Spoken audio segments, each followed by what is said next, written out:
La menace terroriste reste extrêmement élevée sur le territoire national. À 2 jours du début du procès des attentats de janvier 2015, Gérald Darmanin dresse le bilan. Plus de 8000 personnes sont fichées en France pour radicalisation. Les acteurs impliqués dans des projets d'action violente sur le territoire national agissent désormais de manière beaucoup plus autonome et parfois soudaine. La menace représentée par des individus adeptes d'un islam radical, sensibles à la propagande, mais non nécessairement liés à un groupe constitué, devient un défi croissant pour les services de renseignement. Depuis 2017, 32 attentats ont été déjoués sur le territoire, dont un projet d'ampleur au début de l'année. Les moyens pour la lutte ont été renforcés et les nouveaux dispositifs mis en place se sont montrés efficaces.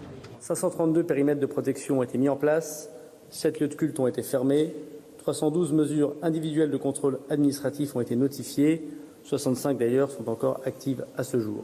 Le ministre de l'Intérieur l'assure, la lutte contre le terrorisme islamiste reste une des grandes priorités du gouvernement.